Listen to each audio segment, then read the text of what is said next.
Bills fans, I'm not even going to attempt to lie to you. I'm not going to tell you a white lie. I'm not going to tell you a partial lie. The truth is, this was likely the worst season y'all will have in the last 5 years. Shut up the Bills! It's not house show! It's not house show! Yeah, we the Buffalo Bills. Yeah, we the Buffalo Bills. You better know that. Look how we throwing and catching, cause we are unstoppable, yeah. You better know that. Look how we running and hitting, cause we are unstoppable, yeah. Reppin' the mafia, yeah.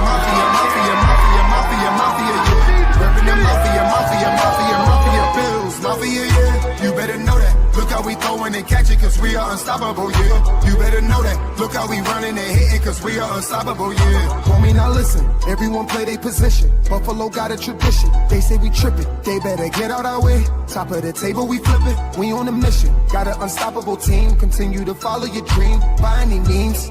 Buffalo, get in the Super Bowl ring. Cause we the Buffalo Bills. Yeah, we the Buffalo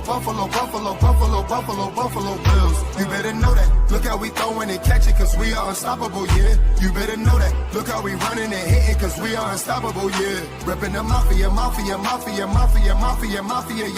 Reppin' the mafia, Bills, mafia, yeah. You better know that. Look how we throwing and catching, cause we are unstoppable, yeah. You better know that. Look how we running and hitting, cause we are unstoppable, yeah. Mafia up in your city, time to get gritty. Screaming and yelling, we bugging. Look at the red and blue. This is an MVP year for Josh Allen. As an MVP voter, I said this last week. Josh Allen, he looks like an MVP. When you vote for MVP, and I can speak for myself, I think I'm one of 50 voters, you look at a couple things. Who's the best team in football? Who's the best player on that team in football? What do they look like as the best player on that team in football? And how much talent is around that best player on that best team in football? Cause we the Buffalo Bills. Yeah, we the Buffalo.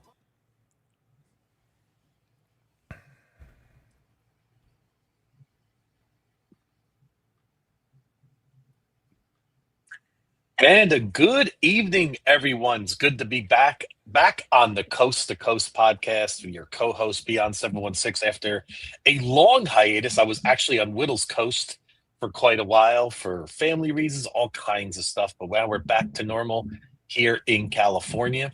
And it's great to see you, Whittle. We have two amazing guests on today, so we'll get right to it. But can you believe, I want to say thank you to the World Cup. And I'm going to say thank you to the World Cup for this reason. We are now only 7 days away from the start of Bills training camp. And we are only 53 days now away from Bills at Houston. This always feels so much longer. Thank you to the World Cup for distracting us for such a long period of time to get us through those doldrums of July. I don't know if you fellas feel the same way, but I'm happy about that. So it just it's amazing after all the dust settled on that. It's like, wow, the Buffalo Bills season is right around the corner. So here we are, 1 week to go. Whittle, how are we doing? Doing great, man. I gotta fix this thing. Trying to never mind. I'm good, bro. I'm good. Good deal. Training camp is upon us, man. We got rookies reporting. They reported yesterday, and the rest of the guys will report next week. 29th, I want to say. We're officially back and better than ever. Coach Brady era is upon us, and I'm excited, man. I mean, this could go really, really well with all of the changes, or really, really bad, and then we get a great wide receiver to draft next year. I'm not sure how it goes, but as long as we're healthy, yes, Ralph is the best, absolutely. But as long as we're healthy, man, I like our chances. So, that's where I'm at. How you been, brother? Welcome back. Thank you. It's definitely great to be back. So again, it's about 7 days to go, getting geared up now. And it's really, it's been a different off season than usual, right? We've been so accustomed under the McDermott era, kind of what to expect going into the season of what we had. And of course, anything in life when there's unknowns, right? There's always a little trepidation. There's always a little bit of anxiety as to, what our changes are going to be brought, especially to the Buffalo Bills. As now Josh Allen goes into the 30th year. Happy birthday, Josh Allen now 30 years old. We know we're getting more into probably the second half of his amazing career, if you look at it like in 9-10 year blocks, so to speak. So it's just, I think it's exciting. No, I still think we have a lot in place. We do have a lot of questions on defense, and we have a lot coming up that we're going to see in camps. It's going to be a lot of very interesting battles that we haven't been accustomed to, Whittle, and maybe you all would agree, more than usual, especially in the last several years. So definitely excited to see how that plans out. For sure. My biggest concern is the defense, as usual. The last 5-6 years, the Bills have been a top 5 offense, so I'm not really sweating whether or not we're going to put up points or we're going to, have issues with putting up, scoring or the offense being able to carry their own weight. I am a little worried about certain teams. You know what I'm saying? Like, How are we going to look against the Texans? How are we going to look against the Patriots consistently? How are we going to look against Miami? The last one we played, we did not look that hot. So, just games like that. Big game against the Rams. We're going to see a healthy Detroit. Some of those games are, games that I think stand out this year. But ultimately, the defense. I think this team goes as far as the defense carries their own weight. If the defense can carry their own weight, especially in January and February or January. I think we got a great shot to get to February. But before we go any further, we have a couple of return guests. If you were tuned in last week, I had the Ralph Rant, our good friend now. He is now part of his family. We're going to be speaking with the Ralph a few times this year, I'm sure. Looking forward to continuing to collab with him. And a veteran to the show, to the pod, Kevin Masseri. Whenever you guys bother me about numbers or data, if I can't get to it, he can. So fighting too if you come after me, I guarantee it. So welcome, guys. Welcome back to the pod. What are your thoughts on where we are, man? Training camp, new stadium. Like, what's the feels like right now, guys? Well, first of all, great to be here, Whittle, and nice to be here week 2. We had a great and a long one last week. That was a blast. I don't know where 3 hours went. That was the fastest I've ever spent 3 hours for sure. Wow. But this is exciting, and I think we mentioned the World Cup a few minutes ago, and I think the other big impact of the World Cup is that NFL stadiums can get grass, and I think a lot of players are talking about that, and I couldn't be more pleased that the Bills will be on their own grass field for their home games. And I don't know. I haven't done a count of actually what the turf games would actually be now that the Bills have grass in the house. But I think that's one of the impacts, and just looking forward to training camp. And I'm especially interested in this defense. For sure. Yeah, I mean, if you look at it from a perspective of what were we able to do to get to this point, Brian mentions it, the World Cup. Near and dear to my heart. I actually one of very few people who played both sports at a high level, football and soccer. It's not very common to cross those two sports, but I did growing up pretty frequently. So actually, most people don't realize those were my 2 sports growing up.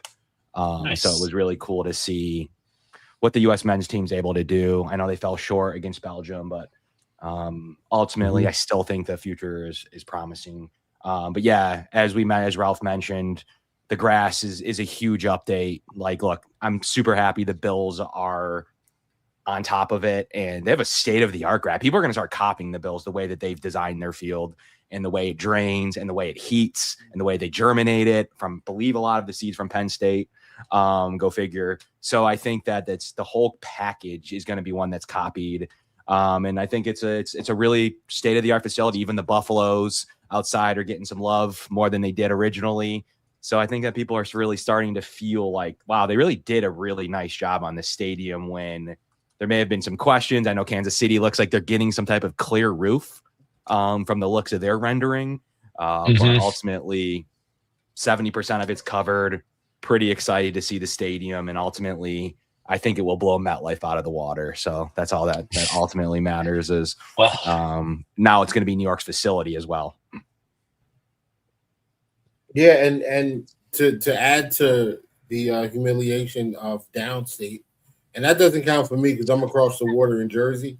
But the humiliation downstate, the Buffalo Bills are now being carried by the local station out here, 1050. Oh yeah, that's right. ESPN. That's beautiful, beautiful, beautiful. So we'll get Bills games locally down here. I know the Jets and Giants fans can't wait to listen to Josh Allen on Sundays, doing things that their quarterback can only dream of. Even though I like Jackson Dart, I think Jackson Dart's gonna be a good one. But ultimately, man, like Josh Allen's so good at football, man. It's amazing. Yeah. These Bo Nix with stronger ankles, guys. He's better. Listen, he's much better than Bo Nix. Much better. Kevin, I didn't get your thoughts real quick. We'll go into this. Top 10 quarterback list. Josh Allen's at number 1. Is it valid? Would you make some changes? What are your thoughts? Yeah, I mean, look, I think that, and I get in trouble for saying this, but as a non-superstitious analytical guy, so obviously I trend that way more than the other way, than eye test or feels. He just doesn't get hurt, guys, and ultimately the durability factor in football, especially over anything else at the quarterback position. I know wins aren't a quarterback stat, and there's data that supports it, but there's also data that doesn't support it. So that's why, like, I'm in the middle on the wins as a quarterback stat thing. I can see both arguments on it. I think that there is some validation to wins aren't a quarterback stat. However, why do teams that have the best quarterbacks win? So ultimately, it is a fallacy there on that on that front. And the Bills are the winningest football team in the regular season, so I don't get myself in trouble, since 2020. So ultimately, he's at the helm. You can argue the Bills receiver roster. You can argue moments, but ultimately, I can't. How can you argue his production? He's going to break rushing records. He's truly one of the best dual threat quarterbacks we've ever seen, both with speed and power. Like, both of the combinations, just deadly. DBs can't tackle him. So we're always worried about Josh getting hit, but ultimately he does the punishment almost 99% of the time. Maybe sometimes if a defensive lineman gets him in the backfield, that's a little different, but he generally delivers the punishment down the field, especially when he gets out of the pocket. I mean, he's one of the best players that ever exist in this sport. He needs some hardware beside the MVP to show for it. But once he gets that, I think you can start to rank him in that top echelon. He needs those moments, Whittle. That's the one thing I need from Josh. We talk about it all the time in other places. 3 seasons in a row with the ball in his hand. And although most of the game at times aren't his fault, some of the turnovers, a little bit more in the Denver game than others, but he's the best player to play the sport. He is going to get a championship. I really think that, and I think it's sooner rather than later. It's around the corner. Coaching changes are super big to me. I was pretty hesitant on it just because I didn't want to ruffle any feathers. But ultimately, you see like the Boston Red Sox go and win 15 straight after firing their manager. It's a thing. Like, I don't know what to say. Mm-hmm. I was in locker rooms before. It's a thing. Like, it just matters. And they did hit the wall with McDermott. And for the last time, his defense also couldn't make a stop against Bo Nix in the fourth quarter. This isn't Patrick Mahomes, who's the best, probably at this point, the best to do it in moments. He really is. In moments, he is the best to do it. And it wasn't Mahomes this time. It was Bo Nix. So ultimately, I know there were some injuries. We talk about them all the time, but the combination and Josh, from what I was told, had a huge say in this coaching choice. So, I mean, I think he has all the pieces in play now. So this is what we have to go with. And yes, he is the best quarterback in the NFL today, especially post last season, when I don't really have another quarterback there at the current moment, even though there's a couple that make an argument, but I'm a big Joe Burrow fan personally, just with his processing ability, but he's got to start making the playoffs again. Yeah, that, and he's got to stay healthy. Yeah, Joe's missed, I think, 12 games over the last 3 years total, something like that, or 2 years, or whatever it's been. It's too many. He missed a bunch of games. Another quarterback that I think has a very, very, very good argument for number one, especially when you look at the postseason numbers, Matthew Stafford. His numbers, they get better after the the wild card is cool. Then his divisional numbers are out of this world.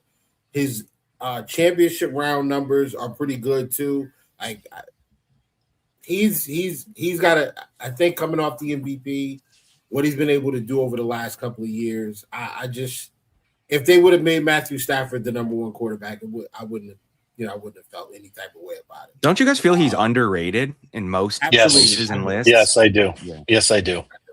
I think that stems, though, back from Detroit also. There seems to be a stamp put on players that can last, and they're just the sound of Matthew Stafford, you hear that. But, yeah, I agree that he would have been a fine choice for the MVP. And the other thing, we forget, we spend all this time in the offseason doing these individual rankings, which are great. Football has become a year-round thing. Even in the dead of July, we have stuff going on that we're talking about. But it is the ultimate team sport, as Rex Ryan and many others have said. And to try to attach these individual stats to people, I mean, the eye test is clear. I agree with Kevin. I mean, this is the best football player ever, I believe. And one of those other players, we're talking about durability, who goes out with that foot fracture he had for the last several games of the season and into the playoffs? I mean, yeah, he was getting shot up, but that was, that's toughness, and I think that is part of that injury thing. But yeah, sure, Stafford, I agree, but I think you've got to look at the defense Stafford has been playing with that actually gets pressure. I mean, you've got to have the quarterback, and you've got to get pressure on the other quarterback, and that's. And I think that's what Jim Leonard has solved here. So don't get me going on the defense. I'm really loving, I think, what we're going to see. Yeah, Yep. I'm right there with you, Rob. I love kind of I love what the defense could be. But I'm like this team, man, over the last 3 years, we've been so freaking close. 23. Where we're a couple of drops from winning that game. 24, a drop away from winning that game. And I literally had a Ravens fan try to tell me that was Josh's fault. It was a bad throw, and his pre-snap read was terrible. You idiots. They ran that same personnel grouping and mugged the A gap with linebackers. Brought the nickel down and then brought the safety down. They did it 4 different times, and they always blitzed to the side where Chris Jones was. And on 4th and 2, fourth quarter, gotta have it. They blitzed with a boundary corner and a safety from the opposite side of Chris Jones, which is a super no-no, because if Josh realizes that, and Cooper, it wasn't even Cooper over there, it was Ty Johnson. If they recognize what's happening there, that is a quick Ty Johnson up the sideline, soft toss, catch, go, touchdown. But obviously, Spags is one of the best to do it. The Chiefs have been really, really, really good in situational football, especially in close games over the last 7 years. So you tip your cap to them. And then last year, man, the turnovers hurt. And it wasn't just the turnovers. It was the timing of the turnovers. That Cook fumble, absolute worst time. I think if Cook holds on to that football we scored there, it's probably going to go out. It's probably over by halftime. Josh is sitting in the fourth with a ball cap. Because Broncos fans can lie all they want now. You guys didn't believe before the game. You didn't believe you were going to win. They didn't. First quarter. You didn't believe until Josh Allen fumbled it before the half. You didn't believe. You didn't. We're here now. New coach. I got to see the defense do it. I can't put myself out there without seeing the defense do it. So that's where I'm at. And they got to show me now. Well, what are your concerns with the D, Whittle, as far as is it just not knowing, or is it anticipating certain things to be not right? It's a couple of things. Number one, I'm nervous about the linebacker depth. I like Terrell Bernard. I think Terrell Bernard's a very good player, especially when he's healthy. He hasn't been healthy. I think Dorian Williams is starting to become the player that I thought he could be when he got drafted out of Tulane. Caleb Elamzor, they love him. I don't. I gotta see it to believe it. Joe Andreessen, I'm hoping that this is a simpler defense that he can pick up on a little bit faster because he seemed to have trouble getting on the field with McDermott as the head coach. So there's some uncertainty there, and the linebackers are extremely important with defending the middle of the field, kind of taking away those quick slants and quick check downs to the running backs, and we got a tight end problem in the AFC. Mark Andrews is still here. The Cincinnati Bengals utilize their tight ends very, very well. Brock Bowers is out there. What's his name? And Njoku is now with the Chargers, and Mike McDaniels is going to use the heck out of him. I'm just a little worried about the middle of the middle tier of the defense, the middle level of the defense, that second line. From nickel corner, D. Alford is new. Not really sure what to expect from him yet. And then the linebackers, man, like I feel a lot better if Jermaine Pratt was on the team. I feel a lot better if I knew that Matt Milano was sitting at home right now with the playbook and having conversations with Jim Leonard and the linebackers coach, a couple days a week. I feel a lot better about that with Shaq Thompson. I just don't know. Yeah, I was thinking that you're going to have a linebacker signed. It's just natural. Someone's waiting till training camp till August 1st, let's say, just as a round number. You're getting one of those guys you just mentioned, whether it's Milano or Thompson or whether it's Pratt or Okereke. Like at some point, like one of those guys. I mean, those guys are looking for higher level jobs at this point, and they're hard to come by. So they're going to wait for either an injury or someone like Brandon Beane to call and say, "Hey, we got some youth over here. We got some availability." I mean, one of your topics was free agents. I just think of the linebacker as a natural fit right now. The Bills don't have to pay a ton. That's Brandon Beane's music. They're going to be able to plug in a guy that's right borderline starter, if not better than that. So, I mean, you're going to start to see some of these final names trickle in. And there's a couple of boundary corners if they needed to go that route. But ultimately, you're going to see one of those guys get signed here relatively shortly and possibly starter level based on what they think of Elam Zor. But Elam Zor is the only problem. The only thing I see with him is like Jim Leonard talks about him any chance he gets. Ultimately, I mean, he's in OTAs basically calling the defense. I mean, we'll see. Like he's the key to all that. I think he's the blocker right now of getting one of those vets to start day one. So I think they kind of want to see where he's at after he comes back, or he's there now as a rookie. So right. I think they kind of want to see where he's at right now, communication, body, workout, and see if all that's, and those are his strengths. So, and obviously calling a defense, he's really strong at that too.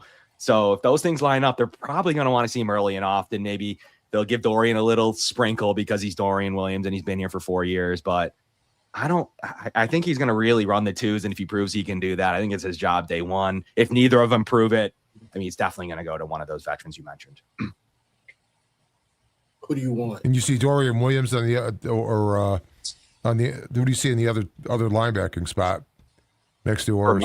It's Terrell Bernard. Yeah. Bernard. Yeah. You think? I know, but Bernard just strikes me though. He's almost.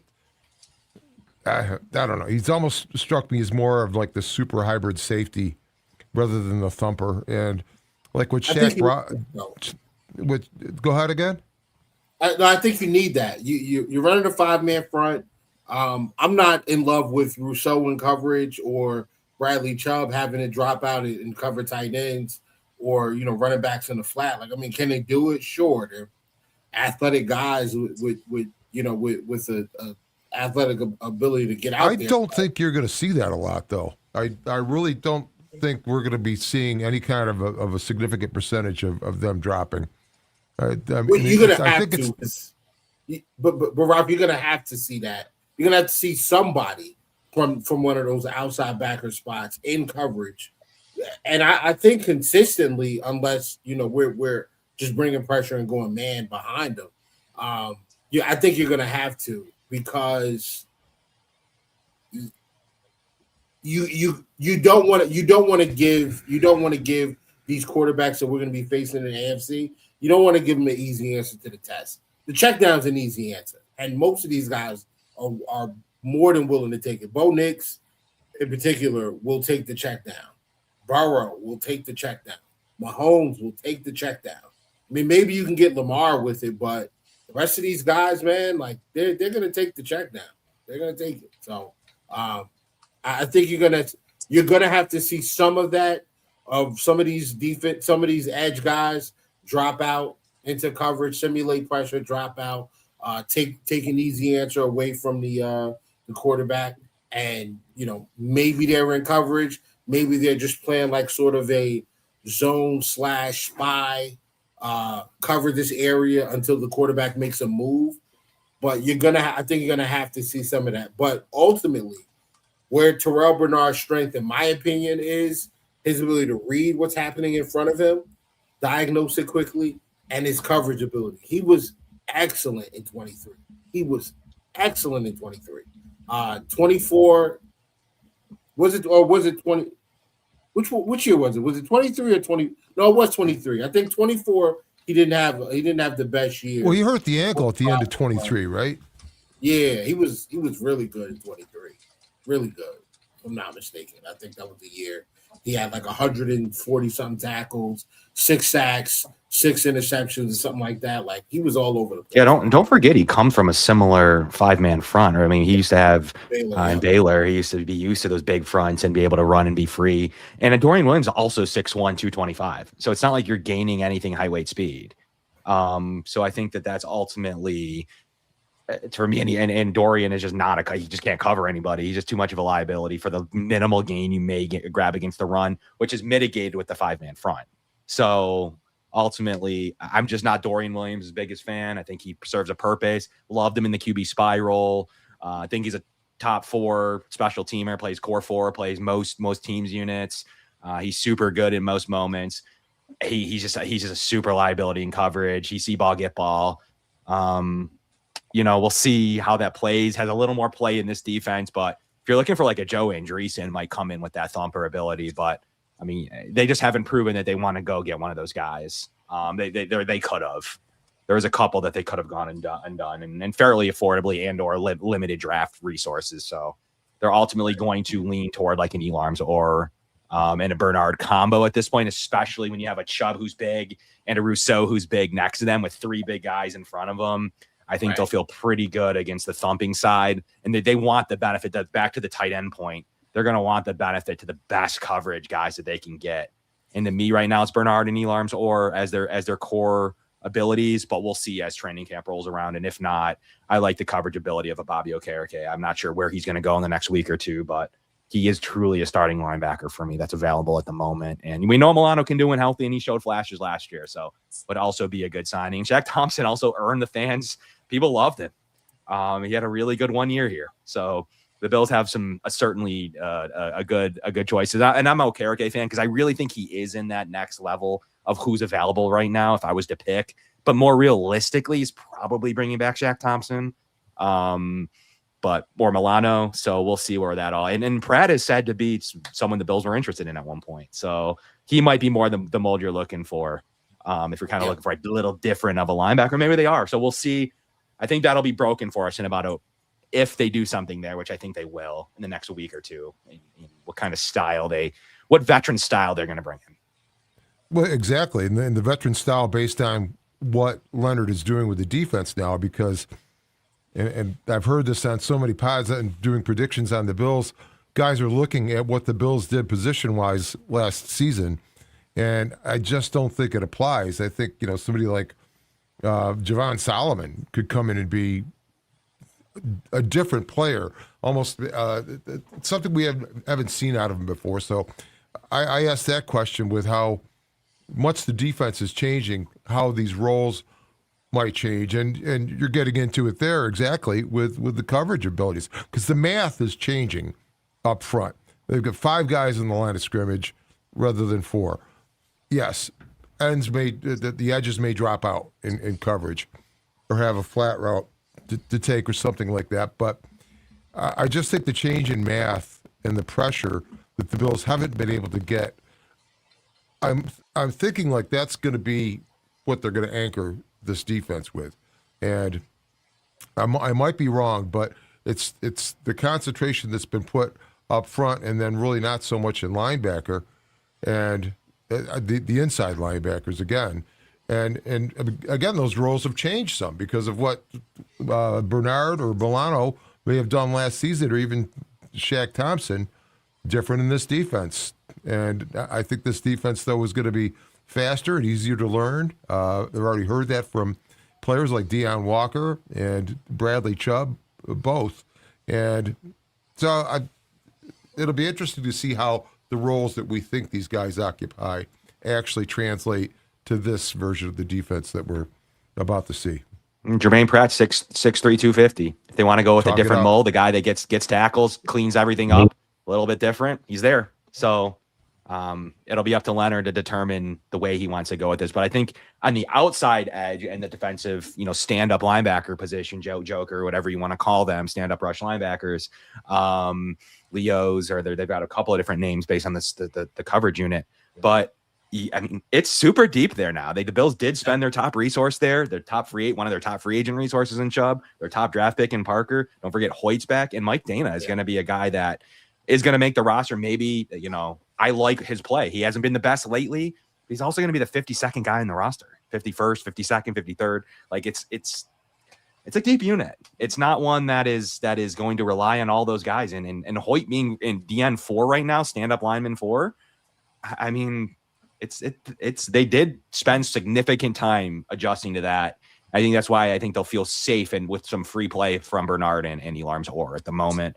But they're going to bring in a vet, I think, and we'll see if they push to start. Let's not forget about Javon Solomon. There you go. Finally, I think he fits actually what we're doing defensively. I really want to see him get a real shot at being an outside backer and being able to just come in, be aggressive, be energetic, and just use that burst to get around the edge and cause havoc. But we're speaking a lot about the defense, and I do want to switch sides really quickly on the ball and talk a little bit about DJ Moore. DJ Moore obviously is an upgrade talent. I don't think anybody can disagree with that.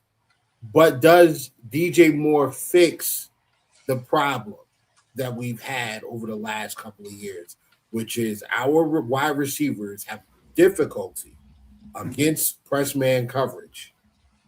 Do you think DJ Moore can improve that on our roster? Because over the last couple of years, he has not been the best at it. I'm looking at the 2024 numbers now. He was worse than Shakir and Palmer. As a matter of fact, they're like, it's Shakir, Palmer, and then DJ Moore all in a row. And Amari Cooper's down there as well. So right around like 63, 62% success rate against, 63% success rate against man coverage, which is good, I guess. But what do you guys think? I mean, I think, I do think DJ Moore has good upper body strength and maybe some good, footwork and things like that where he can beat jams at the line of scrimmage. I don't know. I mean, some of you would know better in terms of how he is against press man against some other top receivers. I mean, I would say Whittle. I don't know if it fixes all of our issues, but I do think he's going to help fix a number of our issues with our wide receiver. If anything else, I just think he puts some of our other skill players in better positions to get better matchups as well. So especially like a Keon Coleman, who's trying to get back into good graces of our organization and also kind of take a little bit of a leap this year, right? And we have a lot, and even a guy like Khalil Shakir, I think it puts him in a better position for us. So will he have the impact of a Stephon Diggs? Well, that's going to be tough to replicate. I mean, Stephon Diggs, he had the most catches in 4 years in the NFL when he was with the Buffalo Bills, but maybe we're not cooking like 20 Whittle, but we're not struggling. I hate to use the word struggling with a top 5 offense, but how it felt at times we struggled passing the ball, guys. I think you would all agree. I think we're going to be somewhere in between with a much more efficient run game and a much better offensive line than we had back in 20 and even 21. So I mean, that's just my long-winded answer on that. I mean, when it comes to DJ Moore, I mean, the fit was weird with Ben Johnson. Like, it's been known, it's been talked about. Like, late in the season, you still had Caleb Williams not looking his way until he needed to, and then I mean, he walked off Green Bay twice himself. So ultimately, he brings some of that edge that some of the receiver, including Diggs, at times missed in those clutch moments. I mean, Moore's kind of opposite of that. Does he come down with that play instead of Brandon Cooks? I think so. He's a super solid low receiving guy. I mean, look, if you look at his corner route percentage, 60%, post 72.7, 9 routes, 61.5%, success routes. I mean, those are deep patterns. And I mean, he's over 60% or more cumulatively deep down in the deep third of the field. I mean, he's super successful down there and in clutch moments. His out route and his dig routes are super strong. I mean, he runs those fairly efficiently, 71% success rate running digs. I mean, he's a 70% beater against man coverage. I mean, that's good enough. That's good. And he's 78% against zone. I mean, if you don't go his way, he's not going to be good. I mean, he is a volume-based receiver. And, you know, I'll get myself into trouble where I think he's better than he was. And that was before the Bills traded for him. So I am a DJ Moore fan. And early on in the offseason, I'm like, he's going somewhere. And I hope it's not Kansas City. Because I think that he would match super well with an Andy Reid style offense, and one that I think that Brady will utilize some concepts from. Those dig routes, they need to run those dig routes, get him on a 9. I mean, he can do everything. That's what makes DJ Moore. He runs every route. If you're gonna not utilize him or look the running backs or tight ends way, which Brady has done, but so does Ben Johnson, and even more so. So it's kind of that combination of, you don't trade for him. I mean, look at how successful he was underneath. We said this before a little bit with some past players, but especially DJ Moore, how successful he's been with Brady. His route tree's plentiful. He runs them all. It hasn't been his best lately, and everyone's saying, well, he's done. I don't think it's that, only because of how good he was in the playoffs. Multiple touchdowns in the playoffs last year. He was very successful. Late in the season, like I said, I mean, Caleb was looking his way to basically, when everybody else was hurt, guess who was still playing? DJ Moore. Guess who also is like Josh Allen and plays? I think he's only missed 2 games in the last 5 years. DJ Moore. What are the things the Bills have been lacking in the playoffs? Gabe Davis is hurt. You know, even Shakir's been banged up at times. Dawson Knox has, been in and out. Dalton Kincaid has been on one knee. They've been playing Trent Sherfield at times, and he's back on the roster as the 6th receiver. I got that. But guys, he just brings an edge to this roster that I think Beyond said it. He is going to open up the field more, and I think you'll be able to use Shakir in different ways than you were able to last year. So I'm excited to see it. Pass the ball more, and I think that we'll see right here early on, especially on the offensive side, but while the defense adjusts, how much did McDermott have a say in this offense? And I think Brady will make a point to show that, even if it wasn't true, which it was, but he's going to make a point to show you that, this is my offense now. I was told that I had to run a certain percentage. I had to run more than I passed. And it's my job to actually show you what I can do with a DJ Moore and a Khalil Shakir and a Skylar Bell, who also does some things really well on the same field at the same time. And the name we haven't mentioned is Pete Carmichael Jr., because as much as we think the Bills are going to be different on defense, obviously new scheme, Jim Leonard, but on the offensive side, I believe that Brady has brought in Pete Carmichael Jr. to really redo this offense somewhat. I'm not talking about reframing it, just some new siding maybe, but I believe that it's going to be a case of where, just like the point you made about, I think McDermott had his hands all over the offense last season. He was protecting his defense, which didn't work anymore after he lost Hyde and Porter because it was so complex. It required field generals like that and back. But now with this offense that you had, and with Pete Carmichael coming in and looking at some of the passing concepts, bringing in things from other teams that he's seen, he talked about that in his presser. And I think that is going to enable Josh Allen to do a lot more post-snap in the creativity created by how this offense is going to be structured. And to that point, DJ Moore, and you list the numbers that you listed earlier about Kevin, about their press coverage. Well, Josh has never really been an anticipatory thrower as much as he's been see it and get the ball there. And that's great when you had a receiver that could step into a lane and get the ball. I think DJ Moore is that. He hasn't played with a quarterback like this, but moreover, I think DJ Moore has this ability, I call it late hands if you've watched film on him. He does not prepare his hands for catching the football until the very last second in the play. So in a man coverage type of situation where you've got a guy that can get the ball to him, if he's coming in very late with those hands and not alerting the defensive back that the ball is coming, that keeps that defensive back's back turned to Josh Allen. And I just think there's a whole dynamic that's going to take place with, and I think it's going to be a far more prolific passing team than last season. I mean, remember, the Bills were number 2 only to the Ravens in rushing frequency in their run-to-pass ratio. They outrushed the rest of the league. They out-attempted the rest of the league, and they had the rushing title with James Cook. It's clear that they're not doing that again, and it's clear that I think they want to involve more people in this. And so back to the DJ Moore point, yeah, I think he's going to excel in this, and I think he's going to create gravity, which is going to open space for other guys to function. Because my biggest thing of this whole preseason is, wow, what could these guys be under a different circumstance of coaching here? And now we're going to get a chance to see that. I mean, and it's everyone from DJ Moore to Javon Solomon and everyone in between. Yeah, I was gonna follow up that question with the question about Shakir, but you already asked that question, or you already answered that question.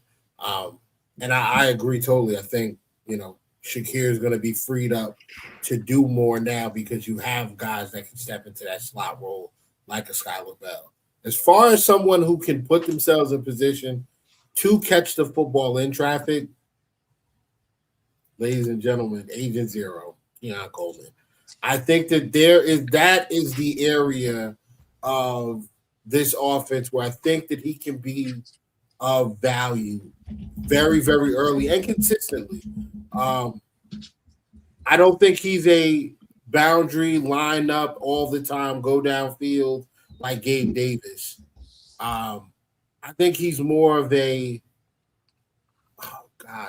late in his career. Marvin, who was the guy that played for Jacksonville?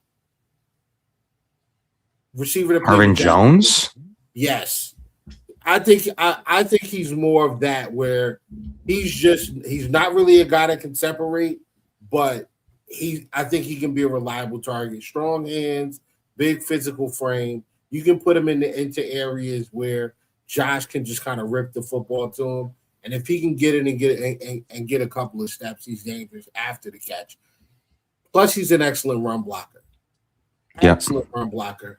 I still think they do want. I know they still want to run the football. You don't spend, you don't spend the time drafting a guy like Jackson Hawes and then not decide to continue to run the football. We're going to still run the football. We're still going to play with multiple tight ends, I believe. Yes. How do you guys feel about the Bills double downing Whittle? How do you feel about him double downing on? I mean, I didn't know if I believed him or not, but it's August 1st almost, and Keon Coleman looks to be their receiver 3, receiver 4. Like they truly think there's something there. And I mean, they truly believe he's a 700-yard, 7-touchdown receiver. I agree. I agree. I pulled the numbers for the 2024 receiving class, and Brian Thomas Jr. leads everybody in yards. He's got a shade under 2,000. McConkey second. He had that great first year, and he kind of fell off a little bit in year 2. Marvin Harrison's right behind those guys. Will shade under 15. Same with Malik Neighbors, who missed Neighbors missed an entire year, right? roughly the Yeah, he entire did year. miss. Yeah. He's going to miss some of this season as well. Yeah. I remember. And he's at 1475. So like that guy's insane. Roma Dunze, who kind of got started late, Worthy, Troy Franklin, and Keon Coleman. This is the thing though. Keon has played the second least amount of games. Obviously, neighbors play more games than, but Keon's behind everybody else at 26 games. He is tied for fourth in touchdowns. Yeah, he's tied for fourth in touchdowns. He's got 8. Him and Troy Franklin are right there, and Jalen McMillan. But he's like close in yards, man. And I just think with more opportunity, I think Keon Coleman can be more of a contributor, especially in the wide receiver 4 role. Reminds me of 2021 when we had Stephon Diggs, Emmanuel Sanders, Cole Beasley, and a rookie Gabe Davis. If you're telling me you're going to give me 17 weeks, even if it's not 17, 15 weeks of DJ Moore, Khalil Shakir, Joshua Palmer, and then Keon as your wide receiver 4, Skylar Bell sprinkled in there as well, I'll take it, man. I'll take it. And I think the kid can flourish. I think he can be productive in that spot. I don't know. But how do you guys feel about Keon? Well, I think go ahead. Oh, go ahead. No, I'm sorry. Mine will be real quick on Keon. It's really hard to say. I mean, are you talking in terms of production, Whittle? Are we talking some numbers here, or in terms of just kind of looking up Keon Coleman last year? And again, it's hard to compare this year to last year. You have 38 catches for 404 and 4 touchdowns in 25. I mean, with the arrival of a DJ Moore, that's going to take some passes away right there. But I do expect us to throw more this year in percentage than we did in 2025. I would say, Whittle, it's hard to envision a massive jump in terms of receptions for Coleman, maybe close to that mid to high 40 range. In that case, maybe add another 100 yards or so. But I think touchdowns, he could have a little bit more of an impact, which I'm really hoping for. Maybe he can get to that 7 or 8 touchdown range, which I think for Coleman to be consistent on and off the field and do that, I think would be a nice progression. I mean, you got to remember, he's still very young. I mean, Keon Coleman came in last year 20 years old. I mean, he still has a long runway in this league in terms of, his development, things like that. So that's where I would put him, just off the top of my head right at this moment. Yeah, I agree with that. And I also believe that Keon, for however that worked out last season, I had my problems with Sean McDermott, and one was the fact that he made public spectacles, if you will, of his disciplinary actions with certain players. And there's a history of that. That's dating back to Marcel Darius, who was off the team before McDermott coached his first regular season game.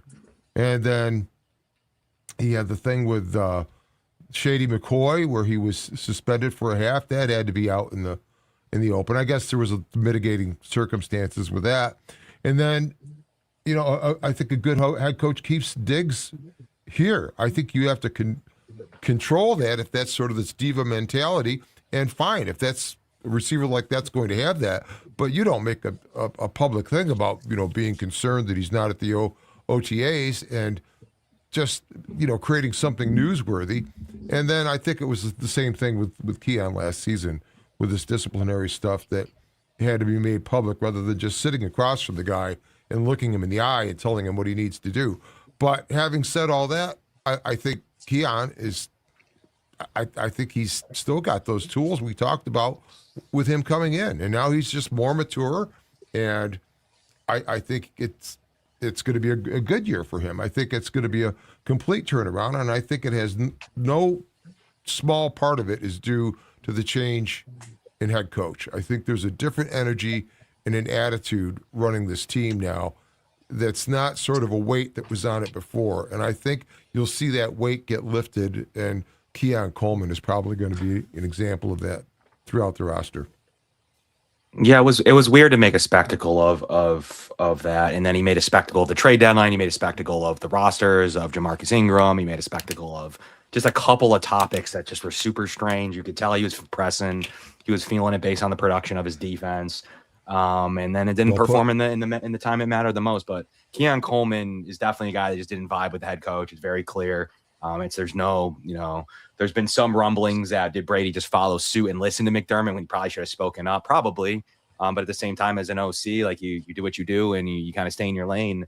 And some of those higher personnel decisions, you got to leave to the GM / head coach. It just kind of comes with being an OC, and making sure that you get to keep your position. So, but Brady has his back. I think his vibe matches better. You've already seen some players claim about how different it is in the locker room. We'll see if that ends up being true. And it's such a love-hate relationship with McDermott, especially when it comes to someone like Coleman, where a lot of players like him because they get to keep their jobs, especially if they're a defender. So a lot of defenders love Sean McDermott because they kept their jobs for 5+ years. Like literally, there's nothing to not love about that. And his scheme, and you played his scheme, and did probably play the best of football in that scheme. And then you have other offensive players and that just didn't vibe with him at all. So I mean, ultimately there was that, and I'm going to throw Josh Allen into that. I know their relationship was probably better toward the end, but it just didn't seem like the world's greatest relationship. And by all accounts, I still think Josh pushed for the coaching move behind the scenes. I really do. I really said if I don't get any help in the playoffs this year, that's it. Like I'm a fan of this team too. Like if he's not going to help me out, maybe, and I have to play 4 touchdown good every day, we got to do something here. And we saw that exactly happen. Josh didn't play his best game. He's been awesome in the playoff. It wasn't his best day. Still was pretty good. And McDermott came up short for him. So ultimately, that was it. I mean, that was it. But I think to your question, Whittle, Keon Coleman, I really think that he's a 700-yard receiver. And I think that Brady can untap that. It's a much improved receiver room, in my opinion, even if we don't want to give it his full credit, with more in Skylar Bell and the progression, hopefully, of Keon Coleman. I mean, it's a better receiver room than what we got to see for the last 2 years. So we'll see if it comes to fruition or not. But ultimately, Keon's got to perform. He did miss some meetings. Not great. He's got to take a little accountability there, and by all accounts, he has. So we'll see if that produces and he is able to produce on that. But he is just such a he's a 2nd-round pick. Like, wasn't the 1st overall pick. Like, come on. Like, do we talk about? We like to talk about these 2nd-round picks so much with Boogie Basham and Cody Ford, and like it's a 2nd-round pick. Like, ultimately, I do expect a little bit more than he's given, but like, we're acting like he's Matt Stafford here, or someone that was taken 1st overall, or Joe Burrow. Like, come on, he's the Bills receiver 3 at this point, or receiver 4, or whatever you want to call it. Like, let him be that and let him flourish at that. So hopefully maybe he can be a receiver 2 soon. So let's kind of let's do that rather than just get on him with these obsession we have over these 2nd-round picks is wild, even though we forget about like James Cook, or we forget about others who have been super successful. Cyrus Torrance, yeah, we forget about Cole Bishop. All 2nd-round picks. Super solid players. Right. I think there are a couple things working against Keon Coleman. Number one, he got drafted a couple weeks after Stephon Diggs was traded. So that correlates to, the average fan as Diggs is out the door. Keon Coleman drafted as the 1st receiver for this team after Diggs walks out the door. He's wide receiver 1. He wasn't wide receiver 1. Keon Coleman was brought in here to replace Gabe Davis. They were not expecting to move on from Stephon Diggs, and it just worked out that way. But I think he gets unfairly I think the expectations are placed on him of being a number 1 wide receiver, and that wasn't him. It wasn't him in college at Michigan State. He was definitely lower in the pecking order than Jayden Reed. And when he went to transfer to Florida State, what was the guy's name? Johnny Taylor or Johnny, what was his name? The other Johnny White. Who? Wasn't it Johnny White? No, it was Johnny something. I can't remember who. I can't remember what it was. He converted to tight end. I know that. I know you're talking about, though. Yeah. He converted to tight end. He was the wide Eagles. receiver 1. Yeah. He was a wide receiver 1 at Florida State. Keon was the two. And I think this is a good opportunity. Like I said, if he comes in these wide receiver 4, yeah, I could see him, flourishing in that role, 500-600 yards. Johnny whatever, Wilson. fine. Johnny Wilson, yes, there we go. Mhm. I could see all of that. This is what, but we also got to take into consideration Joshua Palmer is injured often. Like he is injured often. So he has been for us. So that's going to move Keon up, I think, this season more than we probably forecast. But if DJ Moore is going to be, if DJ Moore's coming in being the wide receiver 1, he's going to get a ton of. I think DJ Moore gets over 1,200 yards, at the very least, close to it. And I think he's right around 80, 90 receptions. I think Keon can function as the other guy. Great run blocker, physical, does offer you some sort of a change of pace, strong hands, runs a very good slant route, and he's difficult to bring down after the catch. So I think that could help Keon. And frankly, like, he's 21 and he's right there in the pack with the other guys that were drafted in the same range as him. Like, there's not that big of a difference. McConkey's got like 500 more yards than him with a ton more targets, more receptions, and I don't know. But I like Keon. I think Keon's going to be fine. Yeah, that's where I'm at, man. That's where I'm at with Keon. But let's move on to the defense. Let's move back to the defensive side of football. We talked a bit about the linebackers, and we talked a little bit about the linebackers, and okay, Kevin. All right, man. Thank you for coming in, bro. Yeah, thanks for having me, guys. Whittle will Thanks, definitely Kev. have a lengthy talk about some free agents when spaces fire up, and also we'll jump back in soon to talk corner. There's definitely some cool points on Max Harrison and IGB that I think are very valid as we talk about Leonard's team. So I was just about to go. I was just about. Oh to yeah, looking forward to that conversation too, because I think that makes the Bills, and then you throw in D. Alford. I think that makes the Bills a lot more versatile. And not talking about my pride, I mean, I have a high hope for Toriano Pride Jr. as a potential player who going to be on the team day one in special teams, and I think he really might be that late round sleeper that the Bills seem to hit on under the Bean era. So I'm excited to see how this room plays out. Awesome. Right, Thank you, Kev. Talk to you soon. All right, Take care. All right, I was just about to transition to corner. All right, we're here now. So let's get this out of your way, Rob. Cornerback Maxwell Harrison versus Davison Igbinosun. Real quick, guys. And listen, you can believe me if you want, or you don't have to. I work with a kid, not a kid, but he's a young man that went to high school and played with Davison Igbinosun. If you don't know, IGB, Davison Igbinosun is from Hillside, New Jersey. I am in New Jersey, and one of my coworkers went to school with him. And I asked him, about the video. I was like, yeah, like, tell your boy, man, like, Bills fans a little worried about that little video he put out there on Instagram with the cars and the jewels. And he's like, bro, that's NIL money. Like, he is not even spending his Buffalo check. Like, he's not spending anything except for money he had saved up from college. Like, and he didn't buy the car. That was a rental. He rented the car, but the jewels and all that stuff, like, that's NIL money. So Bills Mafia, relax, okay? The kid is smart. He comes from a well-off two-parent household, and don't worry, he's locked in. He's going to be locked in, And I didn't speak to him. Like I said, I work with a guy that went to school with him. So, but yeah, that, like, having Igbenogson does two things, in my opinion. It gives you some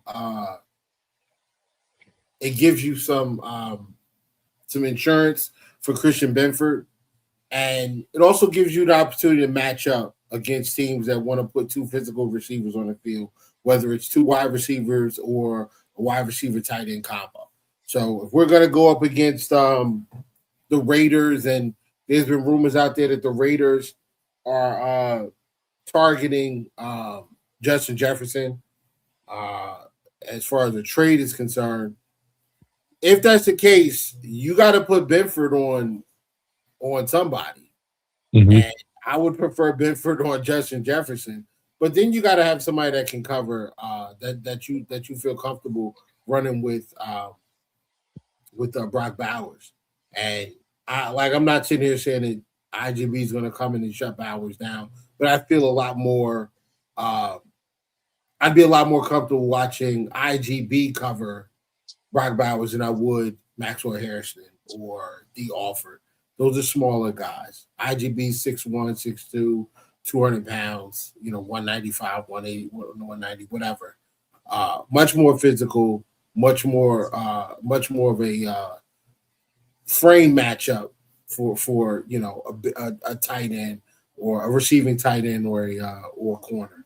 So what do you guys think about this? This number one, the addition of Igbenogson, and where do you see him plugging in, Ralph? Ralph, we lost your audio, brother.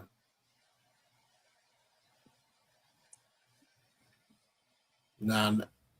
There it goes. Can you hear him? There we go. Yep. Now you're back. Got it now. I don't know how that got clicked. Yeah, I think, definitely corner three. And as you say, with the physical side of it. But I also think, moreover, IGB is an example of what they're trying to bring into this team in terms of guys with attitude. And it's you can really look at all of these guys that have come in defensively. Bradley Chubb to IGB to even Geno Stone to CJGJ, they're all like predators, all predatory style of aggressive players. That's why I think this defense will be so different. But schematically, yeah, you're going to probably have your 1 and 2 corners out there, but like you say with Max Hairston, unless we see a different version of Max also with how the team's being coached now. But IGB brings that dog attitude, and I think that's present on so many of the guys that have come into this defense. Caleb Alarm-Zor, another example of that kind of player. And TJ Parker, we'll see. He doesn't strike me as kind of as aggressive as the other guys, but I haven't seen him on field. But I'm just talking about attitude that you see, and that's one of the reasons I really like RGB, because it's just another affirmation that is the type of player and the idea coming on this defense that will be so different than what we've seen. Beyond. I really like what IGB brings to this corner room, Whittle. Gives us some more diverse options for especially our new defensive coordinator. I mean, Davidson, he's good in run. He's good against the run. He's just got long arms. He's got an imposing frame. He's just a big guy, 6'2", for his position. I just think he gives us something that we've really – it's been how much have we talked about it, Whittle? I mean, the unfortunate loss of when we lost Benford in the 24 title game last year. We saw when we had some issues with depth, and Brandon Beane spoke about that. And I think what happened was when he first got drafted, I think a lot of us had expectations that we were going to see a different pick there. And it wasn't the player that people are upset about. I think it was just when the smoke cleared, you really got to dissect the type of player that Davidson is. It made a lot more sense. I mean, Whittle, I'll give you a perfect example. One of your favorite Buffalo Bills retired this week, and that was Levi Wallace. Yes, I would be remiss if I didn't bring up Levi Wallace's name during this pod, but you see how we've had depth problems in big situations before that may be one of the bigger reasons, if looking at a list of reasons why the Buffalo Bills have not beaten Kansas City. I mean, sometimes just a couple plays, guys, and you know just as well as I do. And to have a guy with his skill set back there, he's also an Iron Man. He played 53 career starts, straight starts at Ohio State. That fits the mold of what we're looking for here in Buffalo. So I really think, from that point of view, I'm really excited about the addition and what he brings. And Ralph, you talked about the dog mentality, and that's something Whittle and I've spoke about a lot here. What we wanted to see more on this defense, and couple that with C.J. Gardner-Johnson. I just like the combinations that we're bringing in on the back end of this defense, and I'm real excited to see what we can do under our new defensive coordinator. So I have a couple of issues, not issues, but concerns with IGB. One, he did draw a lot of penalties, not this past season, but in years prior, he was heavily penalized. In the year prior to last year, he was heavily penalized on that Ohio State defense, and a lot of it has to do with not getting his head around and playing the football. He's playing the man. This is the NFL. Quarterbacks are going to see that. They're going to take advantage of it. He has to be coached out of that, because if not, he's just going to be a second round Dane Jackson, and God knows I do not want to see another Dane Jackson type of corner on this team. Shout out to Levi Wallace, man. Like, he was an undrafted guy in the NFL, and he just kind of held us down for a few years at corner. It's just unfortunate that in probably the biggest game of his career, Tre'Davious White happened to be in street clothes instead of on the field covering Tyreek Hill. Game is probably different. The outcome of the game might be different if we have Tre'Davious White there, except versus Levi Wallace and Dane Jackson being our starting boundary corners. I don't know if I'll ever forgive Levi Wallace for being misaligned on Travis Kelce right before they kicked that field goal. The only receiver on his side of the field was Travis Kelce. You're misaligned. I don't know what you're guarding, but you give an uncontested streak right down the seam for Travis Kelce to catch, get down, and then them call timeout and kick a field goal, send it to overtime, and we never touch the ball again. Just unbelievable way to lose a football game. Him and McDermott will never, ever, ever be forgiven for that by me and probably all of the Bills Mafia. But IGB's got a chance. I don't know that necessarily he takes Maxwell Harrison's job. Maxwell Harrison, I'm looking at the list of corners drafted last year. You have where'd it go? Hold on. There we go. See, now you guys are in trouble because I learned how to go on the Pro Football resource and add things to Excel. And Excel is like my wheelhouse because I was an accountant for a while. So but yeah, you got these guys that were drafted last year, first round picks, Johnny Barron, Maxwell Harrison. Then there's what's my guy? Trey Amos went.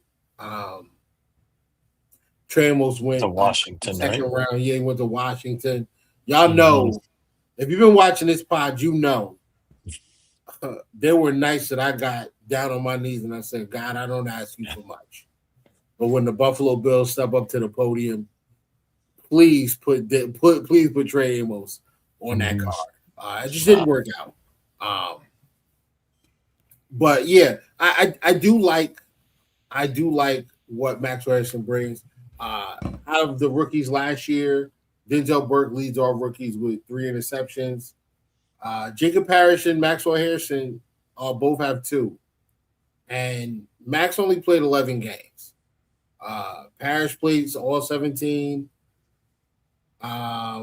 Burke played all 17. Johnny Barron played all 17 games. Trey Amos only played 10. But Max got 2 picks. And I don't even think the defense last year was good. Like, we missed Ed Oliver for all of the season except for like 3 games. Deion Walker was still kind of raw. We still lacked yes, Bosa was a presence on the edge, but I mean, didn't have Michael Hoyt. Yeah, it wasn't as good as it should have been. But yeah, I don't know. I don't think that Max needs to be worried about his spot. Things can change in training camp, but I think it's Max's job to lose, and I expect Max to be the guy, and I expect IGB to be used as the matchup piece. You know. Yeah, I agree. I agree with that definitely. And I mean, corner is tough to start with, and it's probably a great situation for IGB to come in with, because I think Max is going to actually be better this year. Also, I think there's more that's going to come out of these players, because it just seems like this coaching staff is not being, I don't know, held back or stepped on as much as it may have seemed at times last year. You heard the coordinators speak at times every Monday or Tuesday after a ball game, and just the way they presented their info. And then you listen to these guys now. I just think there's so much more coaching going on, and I think we're going to see sort of the weight of what was going on before off the team, and that's why it's going to, I think, improve all around. I mean, I said this in your show last week. I don't think it was so much the Bills needing one more oomph from Sean McDermott to push him over the wall. I think McDermott was standing on their shoulders at times, and that weight's gone now. And I think that's what Joe Brady is bringing to this. Not so much his offense at all. I think this is Pete Carmichael's offense. Brady's going to drive the car. They'll have a lot of the concepts left over, retained from what Brady did. And there's probably things that Brady couldn't do because of the weight of McDermott being on the offense and having his hands on, calling out what's going to be run to pass ratios or whatever.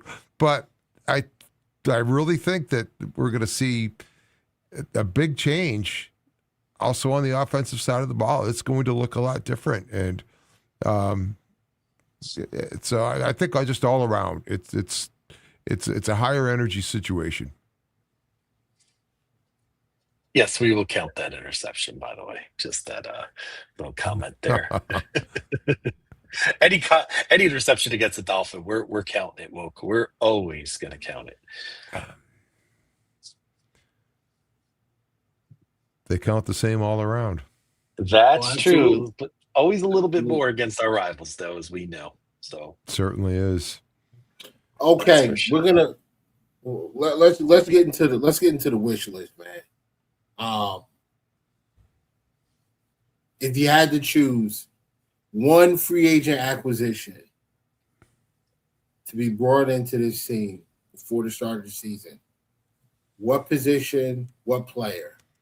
Brian, let's hear it. I really like what you said. I'm gonna maybe steal something you said earlier because it still triggers with me as Matt Milano, and I still wonder what he's doing. We haven't heard, too much about what he's up to right now, and how he would fit. I believe any great defensive coordinator makes players fit into their system. You know what I mean? It's not just, it's my scheme and that's it, and you won't be a fit. I believe Matt Milano could very well fit into a nice option and give us, again, just that, even if he's not the same Matt Milano as he was the last few years, A, I just love to see him on this roster if we are eventually going to get to where I think we can, and B, just offers us a really nice insurance policy, because we don't know what Michael Hoyt's going to be yet. Like Ralph mentioned earlier, he's going to come back. We hear a lot about Caleb Earlham's and I'm very excited about what he could bring, but we still don't know. We have a lot of unknowns with some of our linebacking room. How's Gregory Rousseau going to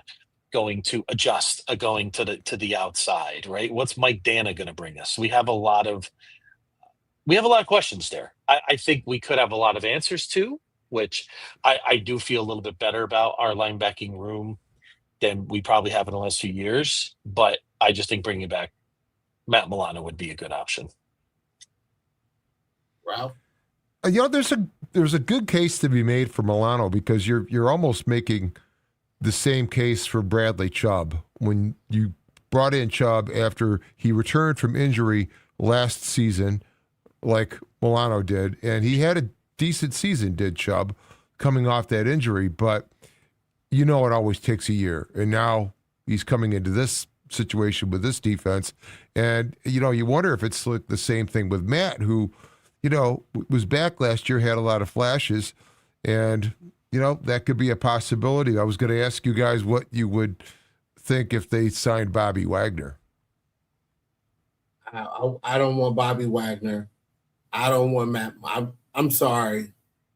I'm going to say it, man. I don't think I want Matt Milano back. He lost his step. I hate to say this. I have a Matt Milano jersey sitting in my closet right now. I know you do. Yeah, he lost his step last year. Mm-hmm. It is what it is. And if we were bringing him back to be a guy off the bench, sure. Like if he's coming back and he's not the next guy in line to start or the starter, yes. If Matt Milano's linebacker 4, I'm cool with it. If he's linebacker 2 or 3, I don't think so, man. I can't watch this guy. I can't watch this guy fade away, bro. I can't do it. We'll watch it. We watched Trey White do it, and you watch Jerry Hughes fade away. I can't, bro. I can't watch Matt Milano fade away like that. Let him just ride off in the sunset where he is now, or bring him back as linebacker number 4. I'm cool with that because you get him in spurts, and hopefully the spurts you get him are good. But yeah, I don't want to see him out there giving up 3rd and 8s to running backs or tight ends on plays where 2 years ago that's at least a pass breakup. You know what I mean? So Nor was actually. You're making a good case here, Whittle. Give me Jermaine Pratt. Give me Jermaine Pratt. I will take the lack of elite athleticism that him and Milano once had for the instincts that Jermaine Pratt brings in coverage as a drop defender and just his ability to punch the ball. Like he finds the football, he forces turnovers. I love Jermaine Pratt. If we can get Jermaine Pratt as like linebacker 3, linebacker 4, I'm probably fine. I'm fine with that. I'd rather that than Milano, unfortunately. Mm-hmm. Well, I agree that the inside linebacker is definitely the position unless they discover something that's in camp now and at Caleb Alarms for example. But I like even Kevin was saying earlier, you got to anticipate that would be a spot that they'd bring in somebody, and Pratt would be great. I mean, he's that attitude type of player also. So this will be a fascinating watch. Certainly will. And we may see some of those questions get answered as we start to see how things look after camp, and especially as the season progresses. We could always see a trade. We could see some other free agents there'll be some quality guys available even throughout the season that we could potentially add to our room. We just got to see how everything fits under our new defensive coordinator. Well, gentlemen, I must bid you farewell myself. I do have to get out of here at this moment. But Ralph, this was awesome. I hope we get to do this a lot more. Whittle, you bet. We're just getting started, right? It's great to be back, man. It's great to be back in normalcy again. So next week we will next week is the first day we open up training camp. It's going to be an exciting night. We'll be here for everyone in the group chat. I just want to give the group chat a shout out. You guys have been great. I've had a lot of great back and forth. So keep that coming every week. We'd love to hear from you more and more. And we'll highlight more comments as we go, especially through the season going forward. So go Bills, Ralph. Great to meet you. I look forward to talking to you here a lot more. Whittle? Likewise, and go Bills. Yes, we'll be back. As always, brother. Have a good evening. Cool. You too. All right, later, Baron. Good. All right, man. It's just me and you again. All right. I'm gonna kind of table this. We'll end it really soon. But I just want to run through a couple of things and get your opinion.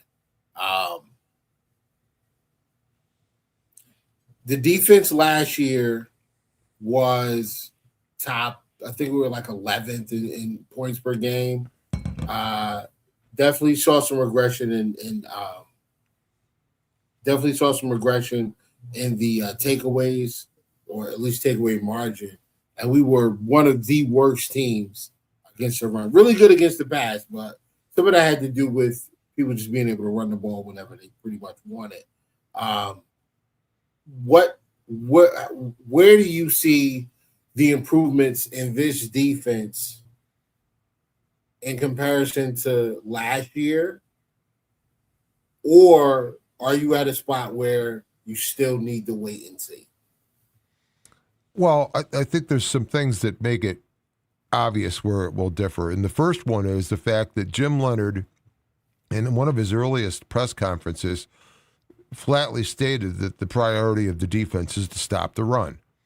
And sure, that's kind of corollary. Pretty much everybody's going to state that. But yes, he definitely stated stopping the run will be their priority. And then number two, the math on the line of scrimmage has changed. The Bills have 5 guys in the line of scrimmage. They've only had 4 previous. And this defense will attack rather than react. And I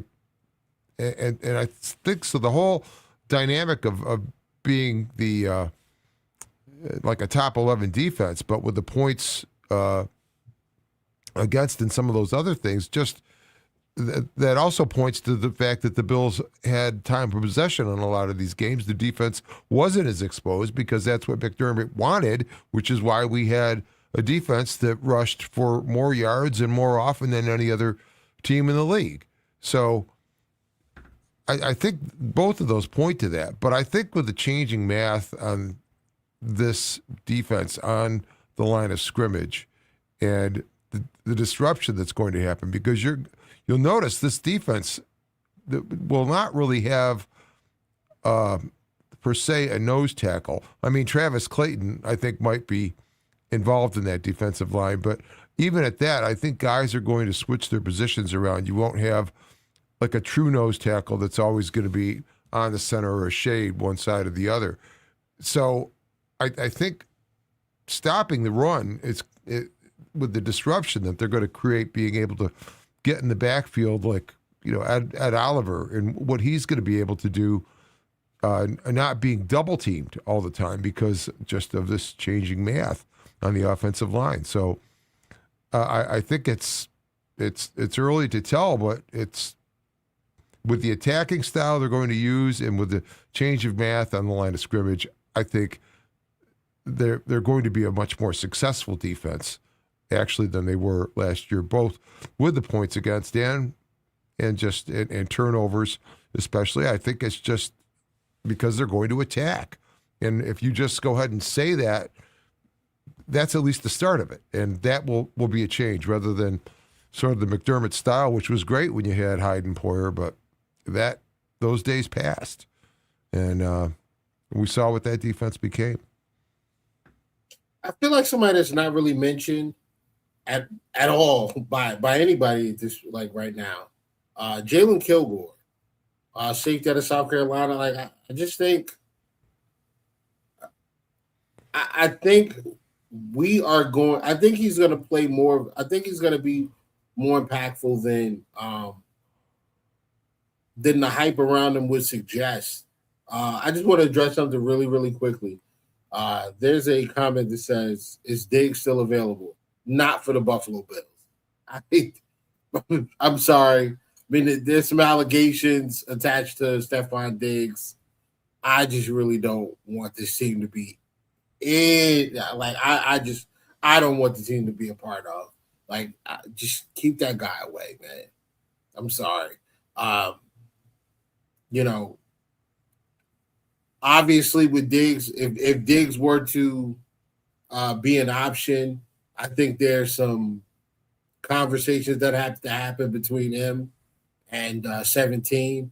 There's also some conversations that have to happen between him and Brandon Bean. And I just can't see it though. I can't see it. I think they're good with their receiver room right now. It's the thing. I agree. But go ahead. I say a lot of people will say no to that because it's just based on what it's been. But hearing them talk and hearing Pete Carmichael talk about it and Joe Brady, and some of the things they're saying, they're accurate, but they're not just blowing up the team. I believe there's definitely something going on in the receiver room now, and I think the attitude that's brought with DJ Moore to start with, he's got that connection with Allen based on the number of seasons, the age. They were signing autographs together when they were rookies, or even before. I think even during the draft process or whatever it was. So they've had kind of a connection there, but this is going to be something very, very different, I think, with Moore. And then what it does for these other guys is all you need to do is change one thing, and so many other things can fall into place on a team. And I think that's possible with this offense. And that's why I think it'll be a more prolific passing offense. I think it has to be, just based on how often the ball was run last season and the kind of pressure you're putting on James Cook. Yeah, that's the other thing. I'm hoping Cook's numbers, his touches go down, especially his rushing. Right, like the amount of carries has to go down.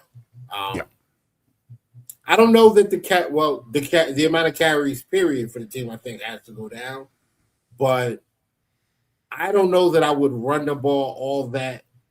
I don't know that I would run that much less. Or I don't know that I would run less or drastically less than what we did last year. Like, I think we ran the football close to 400 times last year. I would still probably run around 350 times this year. Just not with him. Just not like Cook can't have 300 plus carries. I'd like to see Cook around 250, and then the remaining 100 attempts spread out between Ty Johnson. Obviously, I'd like to get the quarterback involved again in some design runs, because I think if you're right and this offense becomes more explosive, they're pushing the ball a little bit further downfield, there's going to be some space in between the secondary and the linebackers, that if we can get to the second level with the tight end or pulling linemen, I mean, there's some big play potential for Josh Allen running the football. So I'd like to see Josh get a few more carries in the design run that are not tush pushes or quarterback sneaks. I'd like to see that. I'd like to see him get out in space, and I want to see Davis get more carries. And I'd like to see Ty Johnson run a little bit more out of 11 personnel. Those are the things that I'd like to see. If we're going to have space out there because we're pushing the ball down the field, let's take advantage of it and hand that football off to some of these athletes and let them go to work. And with that being said, I think we did the we did like I think we did the record and things like that already.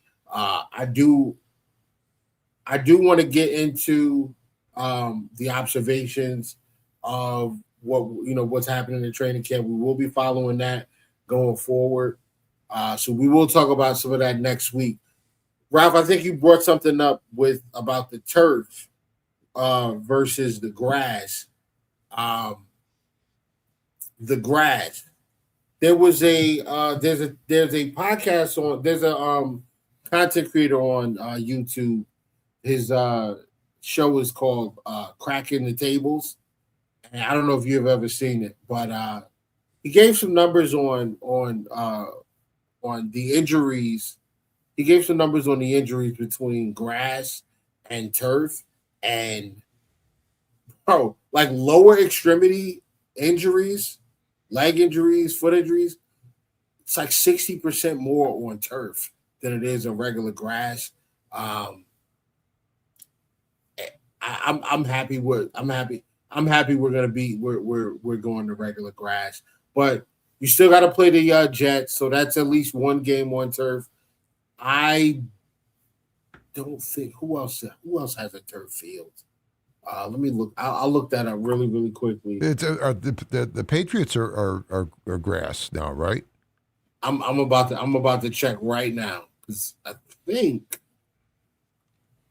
I mentioned Dave jokingly, but we can figure the ones that don't because we've got the Jets certainly, and then down at Houston. Yeah, I mentioned Deggs jokingly, for crying out loud. If you want a championship, you have to throw caution to the wind sometimes. I don't care if it's a one-year wonder. I just want a Super Bowl win. Yes, I'm right there with you.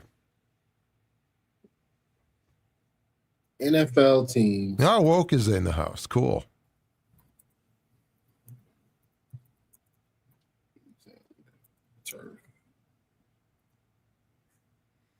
Let's see. 15 of the stadiums are still using turf. Jeez. Giants and the Jets, obviously. Titans. They're building, though. They're probably going to change. Okay, so the Falcons have turf. The Panthers have turf. The Bengals have turf. SoFi is turf? This can't be right. I think SoFi is turf, yeah. Wow. Okay. NRG Stadium is turf. That's Texans. Minnesota is turf.